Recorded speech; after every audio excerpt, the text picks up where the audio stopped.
Let's call it Blue Forge marketing. It's like, well, but I really like Blue Forge. I think Blue Forge is better, because it makes sense because you work with blue collar workers and we're forging them into this and that. That was that's the hardest one is Google. They're very protective of their business line. We have incentives for them, not because they are giving us anything, but just because they trust us. Hello, friends. I'm Adam Loveridge, and welcome to the Home Services Marketing Podcast from Growth to Acquisition. I'm the owner and founder of Blue Forge Marketing.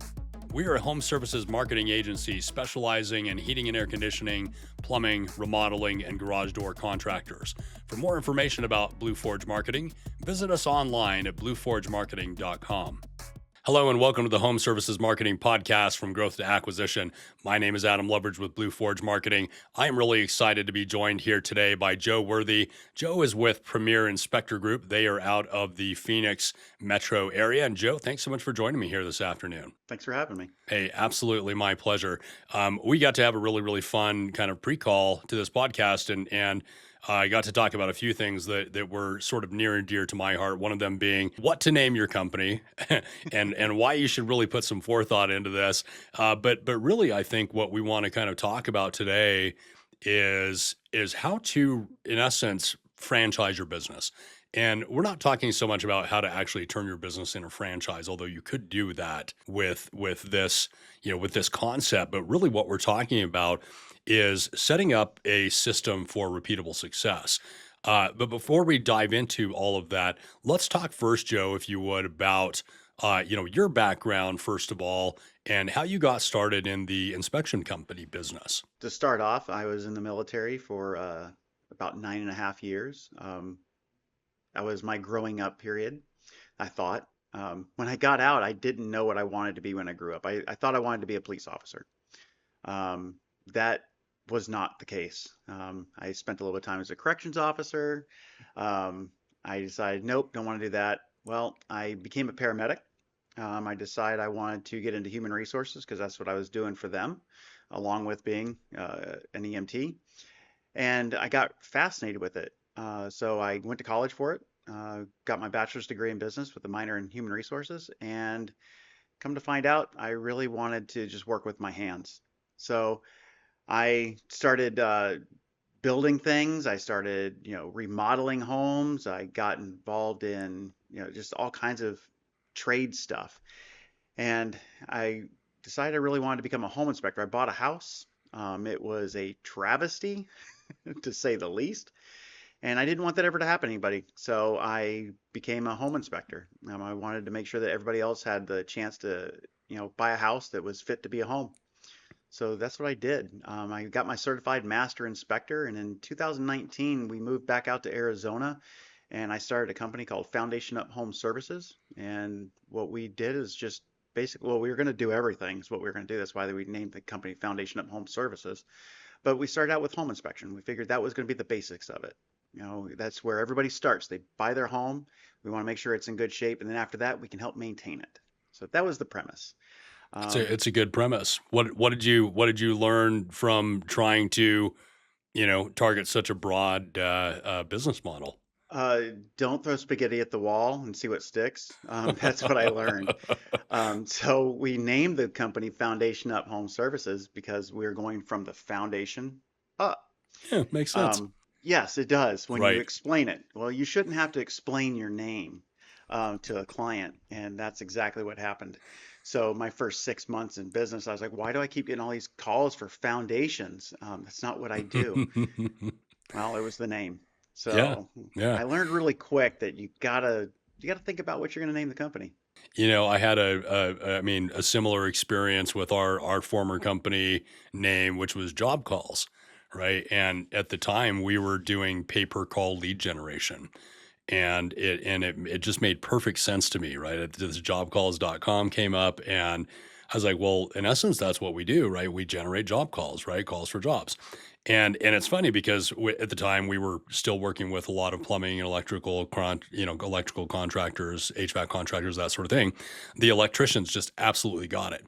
It made perfect sense to them. And the reason is that I later found out is because the IBEW, the International Brotherhood of Electrical Workers, which a lot of electricians come out of, has these job call boards, okay, where you can literally go out there and they're called job calls, right? So they listen in, they take the call, they go out and run the call, and that's where they get a good bulk of their jobs. So it made sense to them. It didn't make sense to anybody else. And Yeah. when we, including Google, and that's the Oh, problem, right? Is I that know. You can't change it on Google. no. You're going to get them no matter what. I tried. Yeah. Oh yeah, absolutely. And that's what we saw, is it's that we'd go out and we'd run like PPC campaigns and we'd get a whole bunch of people look for jobs, right? We're trying to rank for stuff like HVAC marketing and HVAC SEO. And for the life of me, we could never even rank for our brand name because there was all of these job calls boards and there was all of like Indeed and call centers and different things that Google thought we were synonymous with. And I think today my brand and that website probably still ranks number 4 or 5 organically for stuff like, you know, call center jobs, right? A different crap like this. And it's all, you're exactly right. I don't want to have to think about what the business name is. And so as we were going through this rebrand process, I'll share just a little bit more of my own experience. The gentleman that we worked with, really, really great designer, he came up with a variety of names, or we really kind of ideated a variety of names, and one of the ones that came up was Blue Forge. And and I was like, cool, I really like that. Let's call it Blue Forge Marketing. He's like, well, but I really like Blue Forge. I think Blue Forge is better, because it makes sense because you work with blue collar workers and we're forging them into this and that. And I was like, dude, I have been doing this same thing with job calls for the last 12 years, man. It doesn't work. I want marketing in the business name. I want marketing in the business name. I am tired of telling people what I do when I tell them what my business name is. And so I get that very, very deeply. What was the process like for you to have to go and change the name, or what did that look like in the evolution of your business? When you choose the name, and we had to go back and we had to start from the ground up choosing. One thing Not the is you can't, foundation up though. no, not the foundation. One thing is you can't name it after yourself Right. because you can't sell Bob's Plumbing. Right. Otherwise, you're going to have to find Bob who wants to buy your plumbing company and do plumbing. So there's that. And then you have to have what you do in the name somewhere. So when we sat down and we looked at it, my business partner and I, Tom, his company was Precision Property Inspections. Mhm. That was pretty clear. So, mine wasn't quite as clear. We didn't want to keep it as precision, so we had to sit down and we brainstormed all kinds of stuff, and we came up with Premier. We looked at, like Elite, we looked at, all kinds of things, but Premier to us just kind of stuck out to what we do. As far as the actual changing of the name, we went through an attorney and actually had the whole thing just changed. We had it changed by taxes. We had it changed through the Arizona Corporation Commission. I mean, we went through the whole gamut. We had guidance from the attorney to make sure that we hit all of the aspects to get it changed. The hardest one was getting Google to change it. That was our hardest one. Oh yeah. So we ended up just starting a whole new page on Google as a new A whole company. new So GBP listing, you yeah, mean? so if you actually Uh, look at Google, you'll still find Foundation Up Home Services. You'll still find Precision Property Inspections, but we don't use them any longer. I actually finally just closed the doors on Foundation Up on Google. gotcha. So Gotcha. that's the hardest one is Google. They're very very protective of their business line. Yeah, you're not wrong. I mean, it's a really a far cry from what they were doing in the good old days, Oh yeah. which is like 2000, I don't know, 10, 11, 12, when Google Places, which is their maps side of it, right, really started to become a thing. What they were doing then at the time was going out to like YP.com because the Yellow Pages had just moved online, right? We were all making this shift from these physical phone books to online directories, and they actually would send you out an invitation to claim your places listing and say, hey, we've created this places listing for you. Come claim it. Um, Gone are those days entirely, right? And they obviously, and now it's like, man, one of the things that we end up doing with a lot of our smaller contractors really is, helping them to get a PIN. Guys, you need a commercial address. You really need to, be ready to verify this. Have the information at the state. Have your Doppel information all updated to that, actual address, and you've got to dot all those I's and cross all those T's, and then just hope and pray, you know, that it gets put through, because I mean, there's not really customer support at Google, No, as there's you not. know. So we just opened up an academy Mhm. for parallel inspections, and I had to go through the whole process again to get verified, and they've really tightened down on it. I mean, you have to create a video, you have to walk around the building, the street signs. I mean, it's a process. Yeah, you can't even record it in advance. It's like right there Nope. on their app Yep. in that moment. And of course they're tracking your, Oh geo yeah. coordinates and to verify, are they really at this address? I don't Yep. know. Yeah, yeah, yeah. Well, they also have been subject to a lot of spam over the years, Oh yeah. and that's really that's what job calls was. Honestly, is that we were selling pay per call leads. Well, where do you think we were getting them from? We're just going claim. Yeah, yeah. So exactly. Well, we won't incriminate myself here, and or anything like those lines. But there's you do something long enough, you learn all the ins and outs of it, and that's where we came from, at least, anyway. So when was the merger, with your now current business partner for you, Joe? We made the full-on merger in January of this year. Okay. So we actually partnered up back in 2022.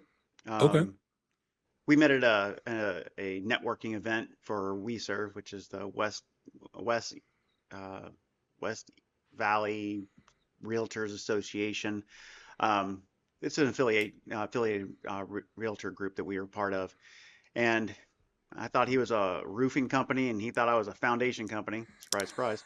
Right. And so, as we started talking, we realized that we're both home inspectors. So we were two companies in there going after the same exact people, competing in the same event. But he needed a little bit of help. He was brand new. He was very eager to learn and very eager to get business. And so I needed a little bit of help for overflow. So I agreed to help him out. I got sick. I got diagnosed with cancer that year, Oh, and he took over the business actually for 8 months and ran it and grew his business at the same time. And our business mentality just aligned perfectly. We both had that same drive, the same business desire, the same goals.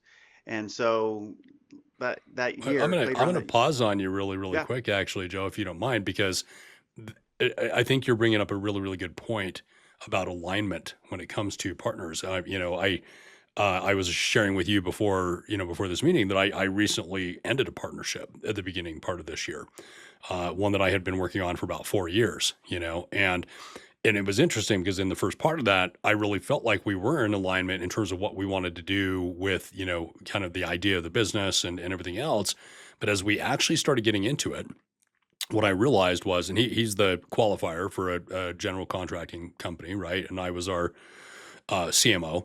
And so, taking the skills I already have and whatever else and applying them that way. But obviously there's a lot that I'm relying on, on him, and we kind of grew this thing and whatever, and had estimators and all the other stuff. But really, at the end of the day, what I realized is that he didn't want to be a general contractor anymore. oh, well, He that, didn't really want to do the business model. He really liked doing professional networking. He really wanted to just, build something really big, be able to have all sorts of employees underneath him, but not have to put in the daily grind of what it is to do a startup anymore.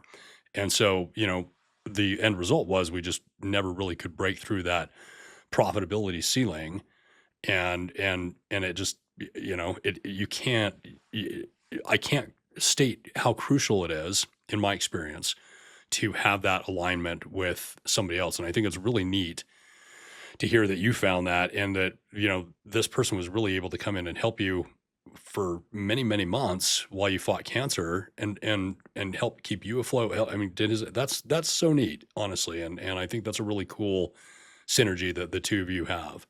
I won't say that we don't disagree from time to time, which Sure. we should. We welcome that conflict.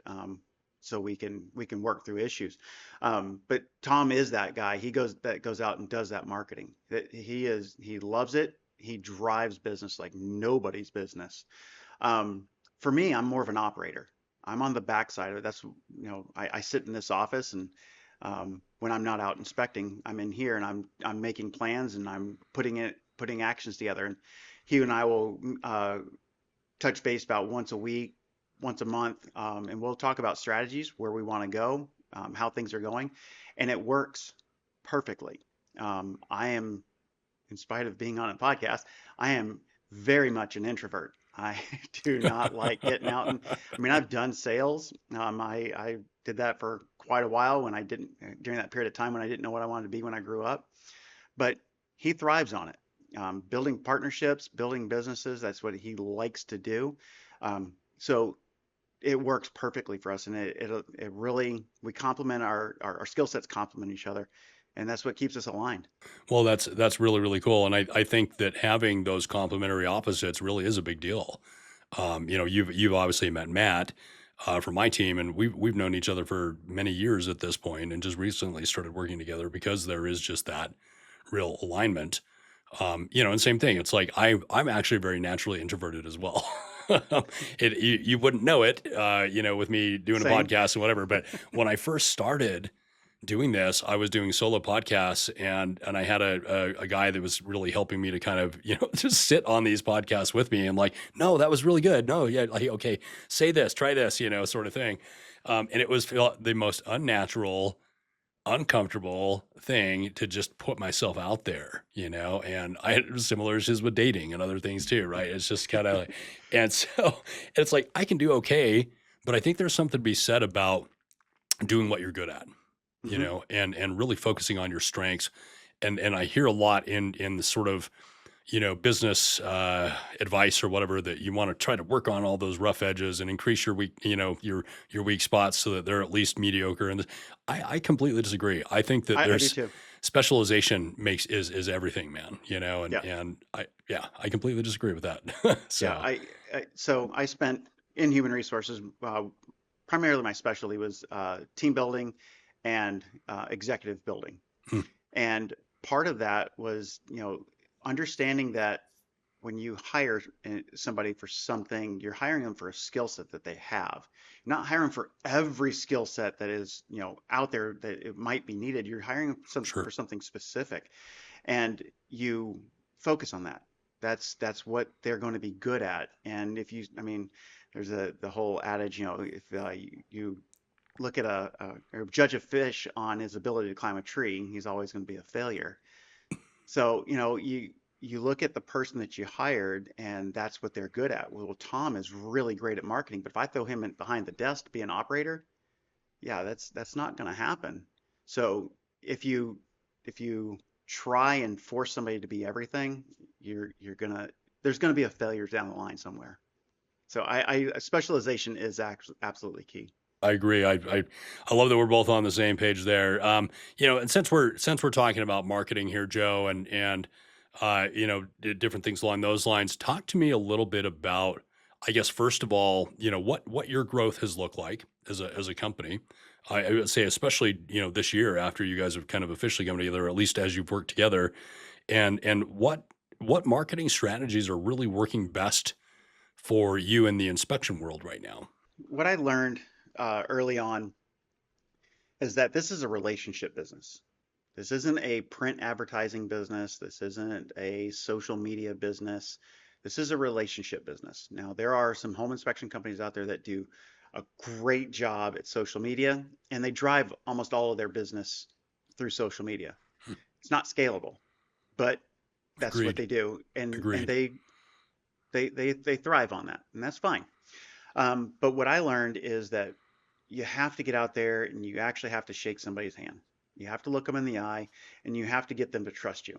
That's Sure. how the inspection industry is, because an agent who's going to work with you is trusting you to be the last person in the sales process of that home. Hmm. I can make or break the deal. I can walk into a new build that has two issues, and I can make that house sound like it's going to fall down tomorrow. The agent's trusting me that I'm not going to do that. Now, that's not our intent ever. But for marketing, we've really had to tie into that. So we go out to where the agents are because they're going to give us our referrals. We can go direct to consumer, but in the inspection industry, again, that's not scalable because you see that customer one time. Right. You might see them twice if they remember you 5 years later when they go to sell their house. Sure. But that's not scalable. Is that, by the So way, the new norm is that people stay in a house for 5 years? I know it was 7 for the longest time. It's 5 yeah, now. it's between 5 to 7 years. 5 to Yeah, 7. Okay. I get to work as a real estate agent also because I hold that license too. Oh, there you go. So again, sometimes I still don't know what I want to be when I grow up. But so Well, yeah, you're maybe looking one day your advice about specialization will kick in, and maybe. Um, but yeah, yeah. So you're looking at 5 to 7 years. So you really have to go to who's going to refer you. So we go to where the agents are. That's been our key. Um, one of my favorite books is by Seth Godin. It's uh, what this is mark or what mark this is marketing, something like that. okay. Um, I listen to it constantly. And one of the things he talks about is not going after the broad market, but going after your specific market. People like us do things like this, the smallest viable market. And that's truly where we focus. We aren't going after the 67,000 real estate agents in Arizona. And that's a true number, 67,000. Wow. Yeah, almost everybody here is a real estate agent. Um, we're not going after all of them. We're going after those that see our business as a value. That's who we market to. We don't treat them as just a client. We're looking at them from the standpoint that they are a business partner to us. We value their business as much as we value our business. We want to make sure that they look good because that's part of our marketing strategy. If we can make them look like the hero on the backside to that client that they're trying to sell that house to, then we've done our job. We've made them look like the hero. They're going to come back to us. They're going to refer us again. We make sure we keep our inspections honest and very transparent and very clear. But at the same time, we're not making that agent look like, you know, the bad guy. That's been our true marketing strategy. Again, just going out to where they are. We Yeah. do have a social media presence. I would be lying if I said we didn't. I don't think that working with agents or just really anybody anymore, you can't have some sort of social media, presence. If nothing else, it's a box to check. Yeah. Yeah, Well, if you look at social media, look at the agents, they're all on social media. That's exactly. that's my first brokerage I worked with, that was their strategy. Hmm. If you're an agent with them, you're going to have a social media presence. You're going to have your own personal page that's going to also be tied to your real estate business, and that they're not wrong. They drive a ton of business. So when you're looking at your marketing and you're looking at your smallest viable market, if they're on social media, you better be on social media. Yeah, You can't absolutely. not have a social media presence and then think that they're going to use you. Have you guys done anything with meta ads as far as, targeting realtors where they live? My wife has done some paid ads through Google, through Facebook, through Instagram, but we don't get response from them. Truly, it comes down to getting out there and meeting them. The Right. grassroots of it is to get out there and shake hands, network, find Sure. them. Sure. Um, but that's only really true to our industry. It's not for all of them. I mean, you got plumbers out there, you got HVAC technicians. I mean, they're putting ads out on billboards and TV and all. Oh yeah. It obviously works for Sure. them. Sure. It has Sure. not nothing like that's worked for us. Interesting. Yeah. That's fascinating to me. And there's definitely people that are out searching for, inspectors. I mean, we know this for sure. In fact, with Google local services ads, you can go out there and reasonably target these people with pretty little risk, But to your point, they're never going to turn into repeat business if you're going direct to consumer, and that's probably, frankly, one of the big differences, in my opinion, between HVAC, between plumbing, and home inspections. Is that the only time you need a home inspection, as you're saying, is right if you're buying or selling. If you're listing your house, you probably want to do a pre-inspection, or something's going to potentially come up when when a buyer does an inspection. And if you're buying a house, you want to make sure that you're not buying a lemon, right? But when it comes to HVAC and plumbing, it's like the dentist. If you're doing HVAC right, you're in there twice a year doing tune-ups, right? Spring and fall, spring and fall.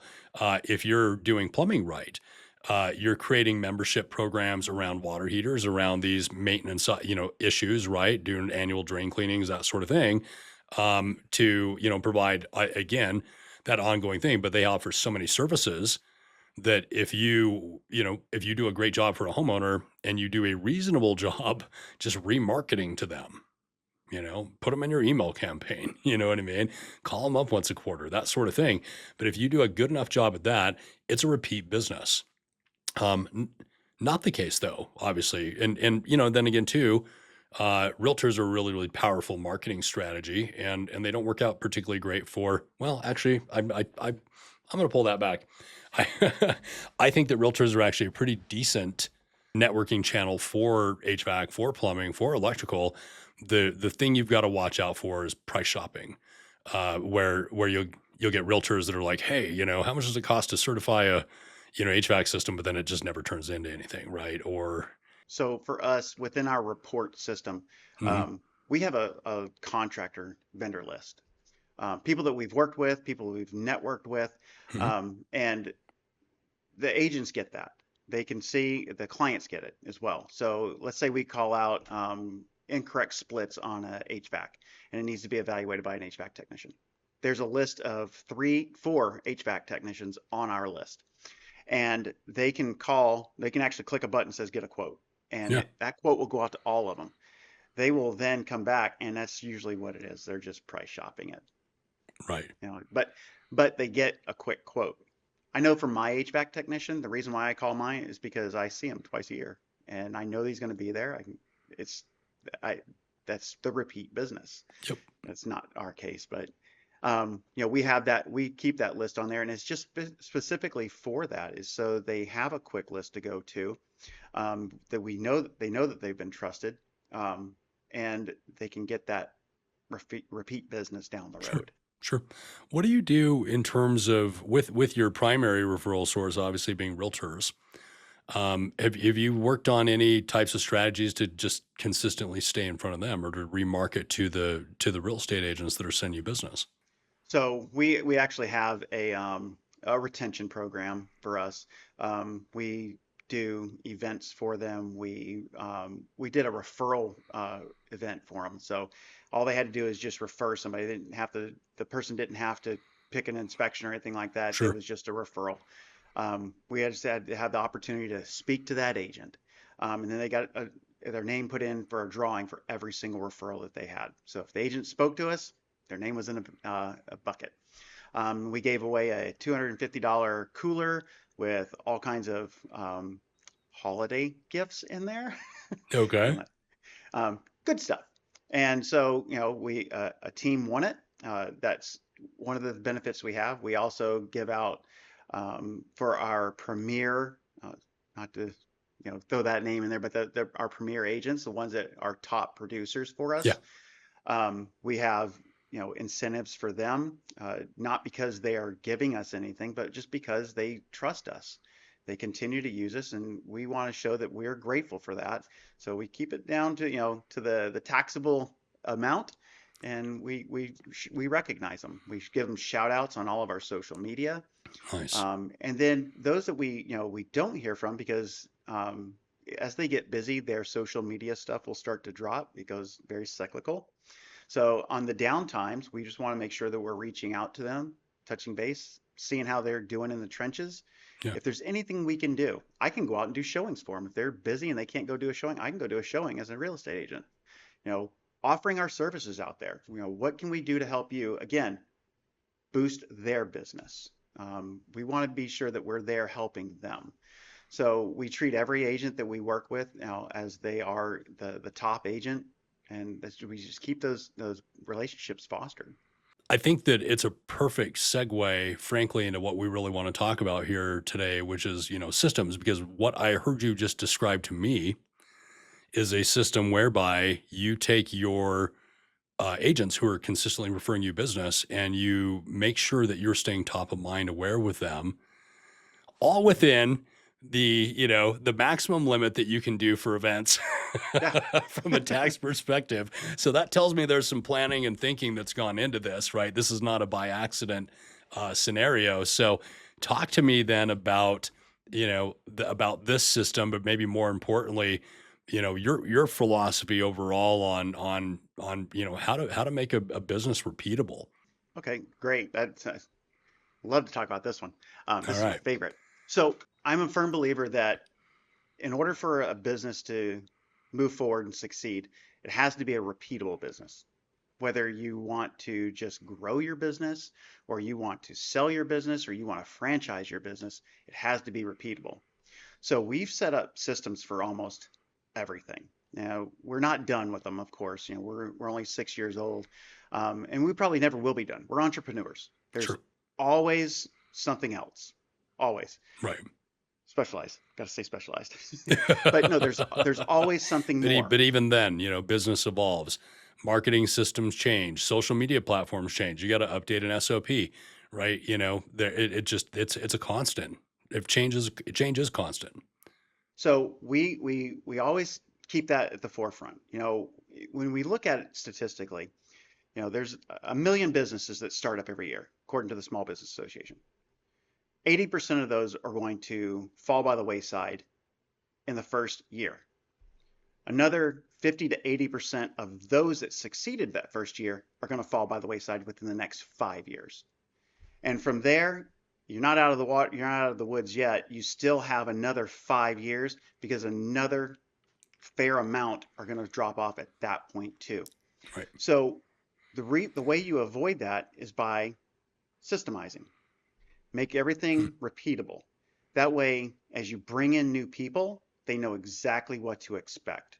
When I bring in an inspector, even whether he's got years of experience or brand new right out of training, Hmm. he can come in here and he's going to learn exactly what we need for an inspection. So our agents and our clients get the exact same experience every single time. All of our agents know exactly what to expect. They know what our rewards programs are going to be. They know what we're going to give out at our inspections. They even know all of my corny dad jokes that I give, which I'm pretty sure they're all sick of at this point. Is that in the Um, SOP too? no, my business partner won't let me put them in there, Oh, and okay. neither will You've my tried though. wife. I love this. I have, I absolutely have. Um, I'm You old got to enough now. drop I a could do, dad joke yeah, at every 3 to 5 minutes. I'm a grandfather now. I have dad jokes. Yeah, everything is systematized. It doesn't mean that, we want to go out and franchise or we want to sell tomorrow, but if we wanted to, we could take this model, somebody else could pick it up Right. and make it succeed. Right. The company is the product. It's not my home inspection that I send out there. It's not the report. It's the business. That's the product. Everybody's buying my product. What they're getting is my inspection report. They're getting my presentation, but they're buying the product, and that's the company. That's awesome. And you've talked about earlier the e-myth, or at least what in our conversations earlier. Is this kind of where you got some of these ideas, or talk to me about your journey of really discovering the best way to optimize your business and create systems with intention. Yeah, so the E-Myth Revisited, that's the one you got the E-Myth and you have the E-Myth Revisited, my Michael Gruber, great author. Listening to it on audio book is a little boring. It's kind of monotone, but it's great because I'm on the road all day long. And I'm by myself in a house, so I just listen. I listen to a lot of audio books. But that one, I always go back to that one, and I've driven a lot of my business model from that. Hmm. Even before that, kind of just the basics of business and just, the common sense of it. Like just the starting of the company. I started with the end in mind. I didn't, when I started this company, I wanted a retirement plan. That's what I wanted. Hmm. I didn't want to work for anybody else. I wanted a retirement plan. And what did that look like? So I built this company based on the end. What will that look like? And then I just reverse engineered it back to where we are right now. when you look at the E-Myth, Michael Gruber talks about the infancy, the adolescence, and then the maturity. Right now, my company is diving right into the adolescence phase. We're at about 6 years now. We're at the adolescence. We've figured everything out. We've not everything. We figured a Right. lot of stuff out from the beginning. We Well, made a and you've lot of made it through the mistakes. curve too, I think, Yes, right? And it's interesting to me that that curve is like about the same curve as the time that people stay in homes, by the way, about five to it seven is. years. I wonder if there's something about that. People A only hold lot of things interest for happen 5 to about that 7 years. 6 year mark. Yeah. Yeah, yeah. But anyway, sorry, continue. Oh yeah. So we're diving into that adolescence phase, and there's three things that can happen in that time frame, and yeah, it's you shrink because you've gotten so big that you need to scale, but you can't quite Can't. figure out how to do it, so you just shrink back to what was comfortable and what you know. Sure. Or you don't Or have systems and it just right, becomes so unmanageable that you really have no other choice, right? You can't yeah, let go and delegate that way. systems are so key. Yeah. Um, the next option is you can full steam ahead, damn the torpedoes, and you just go for it. And both of those ways are going to take you in two very vastly different directions. Yeah. Or some companies they close up the doors. They just can't quite figure it out and they close up. Um, that's usually where we're falling that 6 to 10 year mark where those companies are like, we almost did it, and then they don't. You hit on a really key point, though. Systems are going to be key in that. Oh, yeah. We found a software. It's Spectora. Um, Not paid by them. In fact, I pay them a lot. But Spectora is our software that we use for our inspections. It's a mini CRM. It's our scheduler. I live by the calendar on it. We do all of our mailings from it that we can. It's our system. It holds our templates for all of our inspections. So if you are getting a listing inspection or we have to do a commercial inspection, we've got the templates for it. So those systems are built. It's a click of a button and we're ready to go. Calls come into our scheduler. She schedules it out. We don't have to worry about what template gets dropped in there. It just happens. If you don't have systems in place, you're going to struggle. You're Right. absolutely going to struggle. Yeah. Yeah, absolutely. Well, and I've heard of Spectora a little bit. In the HVAC plumbing industry, the big one out there is Service Titan. But and the real reason I think so many businesses like Service Titan is because it's really designed to work well for home service contractors, businesses, right? It's got the Mhm. scheduling, it's got the billing, it's got as many tracking phone numbers as you could possibly ever need. The truth of the matter is that I don't care for that software that much, because I don't know, I like being able to build something from the ground up and have full control over it. And so for us, that solution is high level, or go high level, as people often call it. But we're also a marketing company, right? And we still have to be able to do marketing services for all of our clients. And I can have all of my clients in this same platform. And so it bodes very well for us.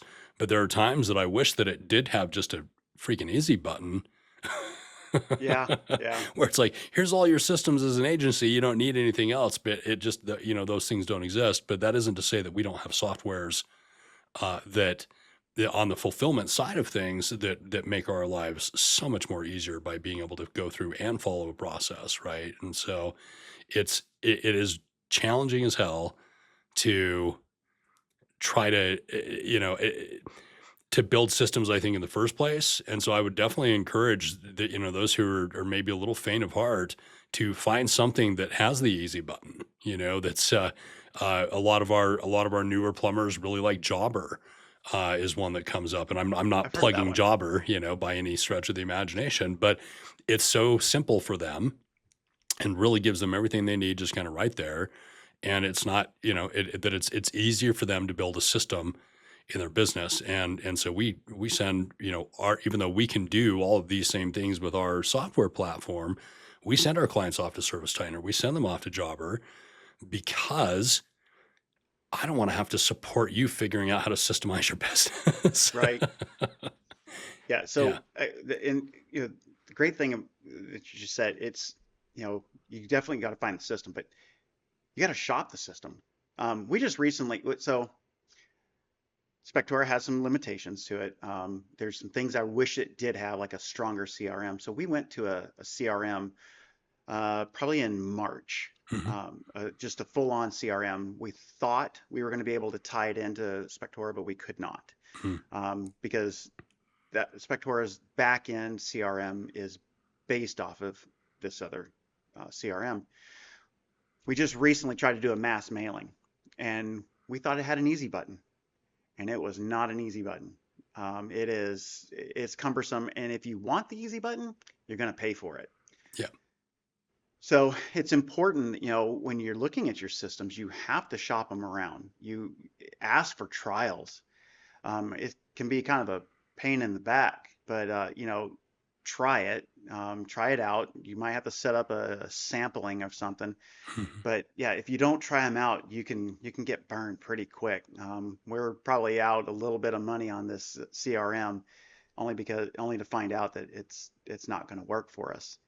So, finding the right system absolutely is necessary. And, I encourage everybody. I used this different inspection software in the beginning, because I started actually with another company to learn the ropes. And their software was great, but it was very limited in the things it could do. And when I switched over to Spectora, I was like, wow, this is what a software can really look like. Mhm. But there was aspects of that other one that I really, really enjoyed that I wish Spectora had. So everything's got some limitations, but you got to try them out. Unless you do, you'll never know. Yeah, and I think there's also just the real reality that if you can't find what you want, and particularly as you grow, what often ends up happening is that you end up developing something Yeah, on your own. I, It's I, like, I wish I had the ability to develop something. I don't.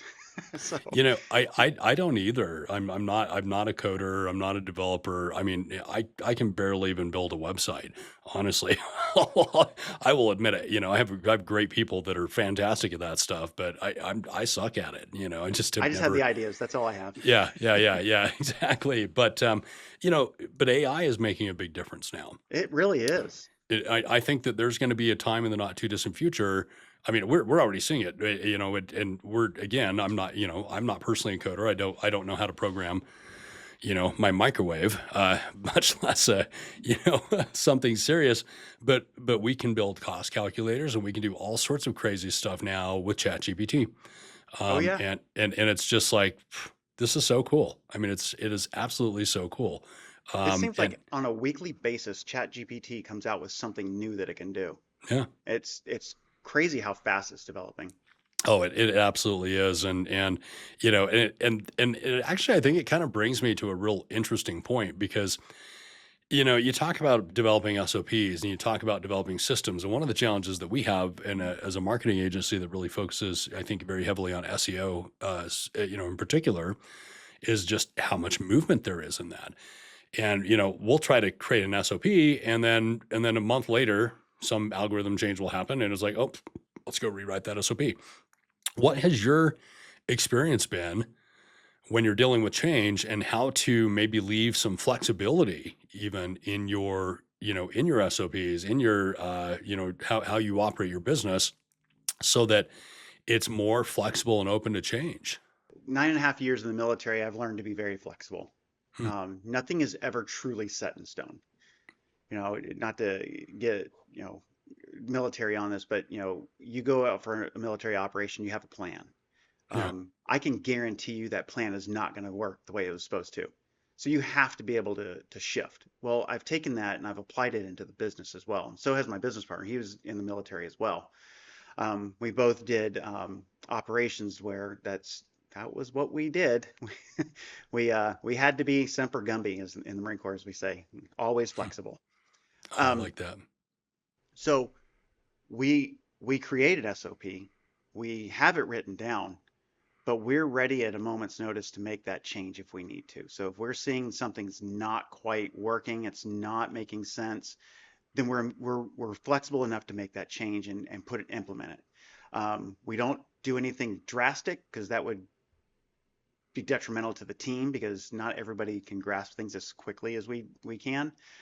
because we're the ones that are creating it. But we'll just use our primary template for example. Like, so we're on version 3.0 of our template. Um, I'm already working on 4.0 Hmm. and making those changes. And I'm keeping the guys involved in that so they know what to expect once it rolls out. So we keep that ability to flex because if you don't, if you're too rigid in it, you'll never turn that Titanic. Yeah, I really like that as well. It's interesting because there's another book out there called Work the System. I believe it's by Sam Carpenter. I don't know if you've heard of that one, but he goes through and talks about his journey in systems implementation and doing it incredibly poorly and the kind of, winding up working in the office for 12 hours and sleeping overnight in the office and just all this stuff. But one of the things that came out of that for him was obviously the need for systems and why those are so important. But I love that they have a system for developing systems. And one of the things that he really talked about in there that I very much appreciated was that idea that you've got to stay flexible. And if a system stops working, you've got to be willing to abandon that system, regardless of how much time, energy, emotional, because it's like they're almost always, you've cooked up these little babies, and it's like, oh man, this is my process. And sometimes you do just have to let them go. And so, yeah, I really appreciate that, that as well. And before we kind of start to, I think maybe wrap up here, anyway, Joe, what advice would you have for let's say a home inspection company, other some sort of home service company that's just kind of getting up and off the ground, right? They're in that dead zone space of a year or two where there's a strong unlikelihood that you know that's where most companies go and die, right? What advice would you have for those folks to really be able to weather that storm and build something substantial that they can eventually step away from? Couple things. First one, pick up the phone. I don't know how many times I make a phone call and nobody answers the phone. It could Hmm. even be my vendor partners. They don't pick up the phone. It could be because they're busy. They don't have an answering service. There's all kinds of virtual assistants out there now, very, very inexpensive. If you can't hire an assistant, but pick up the phone. Every time that phone does rings and you don't answer it, you just lost business. You just lost confidence in the person calling you. They're not Hmm. going to call you again. Pick up the phone within the first couple rings. Be present. Make sure that they feel like they're the most important person. The other thing is find power partners.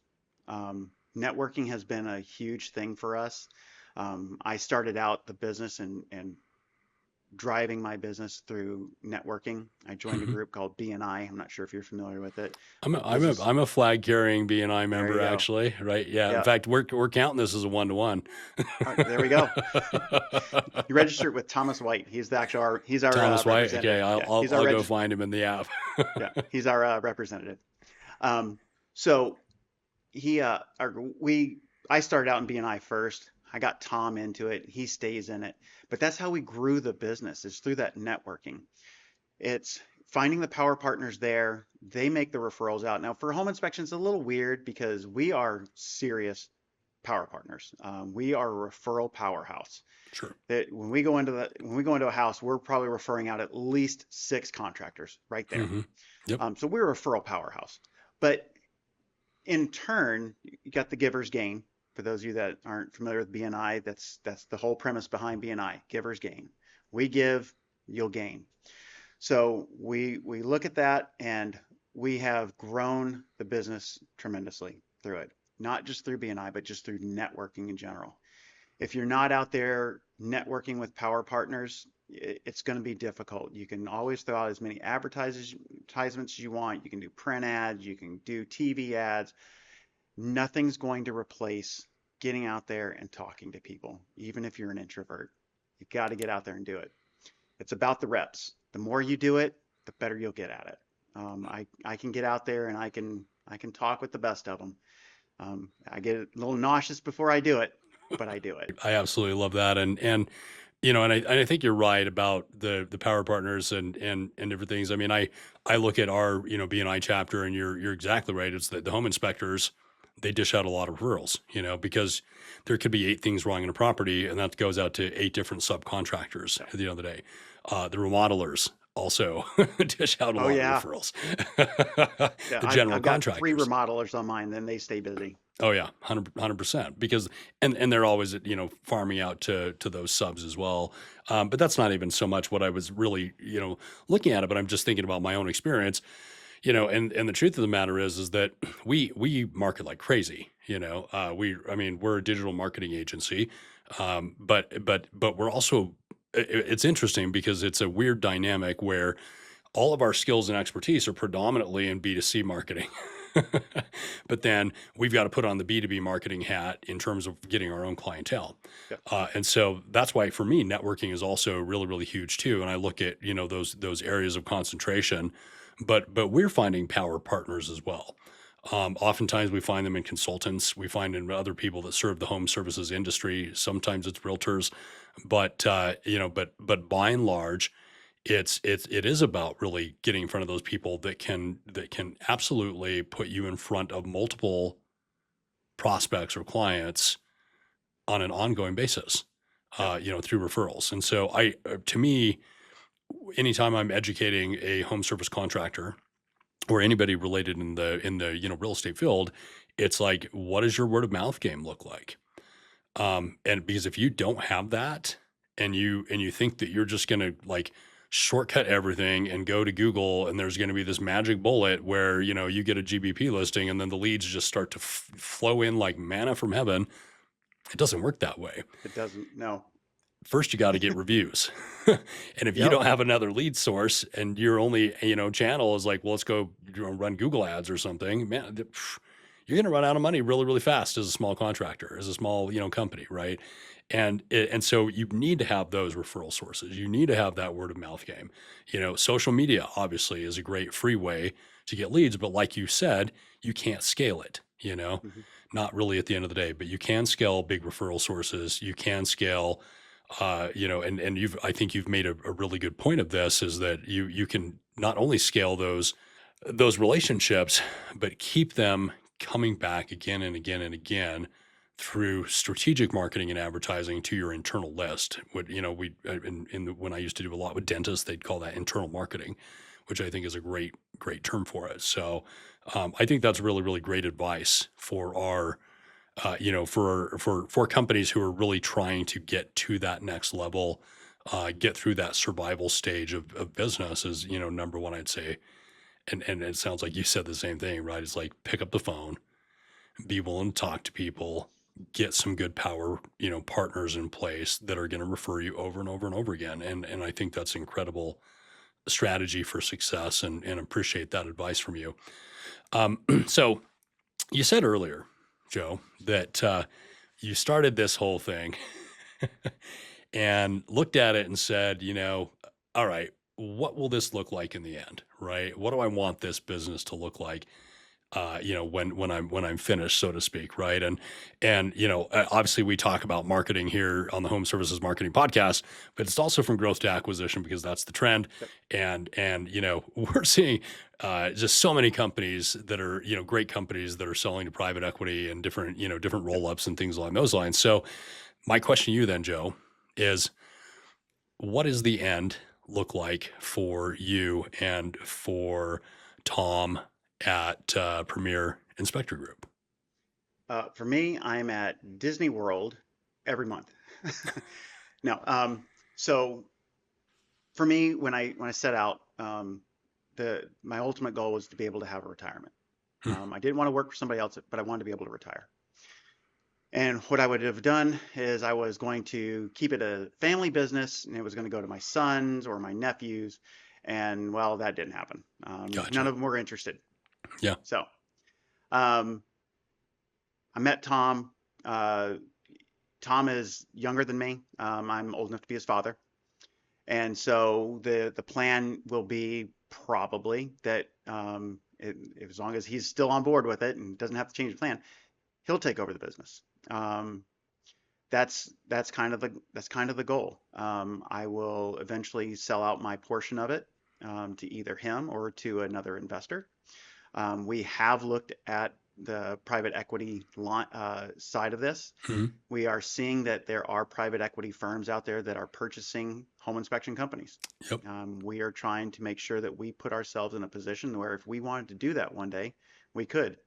I'm striving for this year. I was striving for $1 million in revenue. That Mhm. would put us in a position to be a player in the game. Sure. Probably going to be a little bit short of it this year.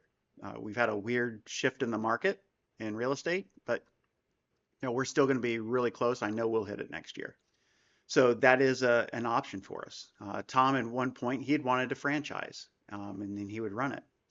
So I'm right now, there's still a few things, but we're looking more along the lines of PE.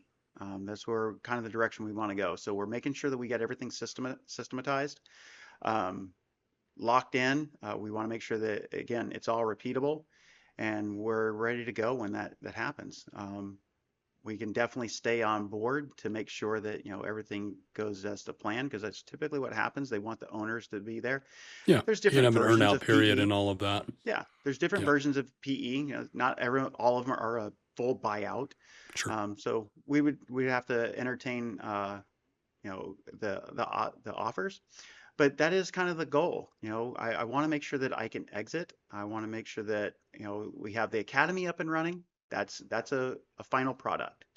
We want to make sure that the property inspection side of it is a final product. That it's a solid product that we have.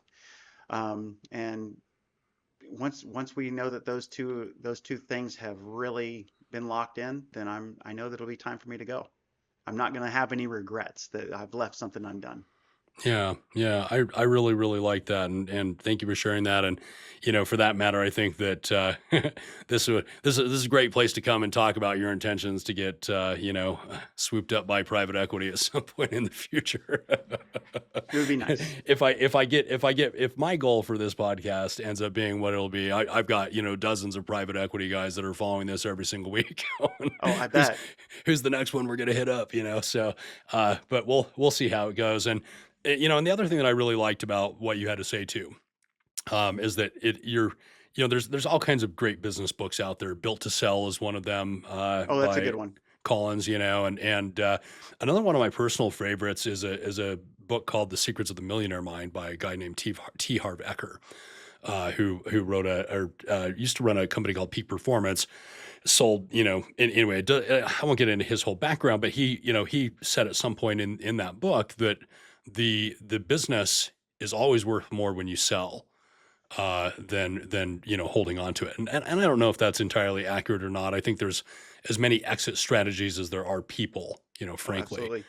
absolutely. But I do believe that at the end of the day, if you have a profitable company that is highly systemized, that works without you, and a good operator who knows what they're looking for comes along, they're going to be willing to pay for your business at a premium because they don't have to come in and fix it. And they don't have to come in and chop things apart. I had somebody reach out to me a few months back, maybe 3, 4 months ago, wanting me to buy his agency. And they only work with home service contractors. It seemed like just this fantastic, kind of thing, right?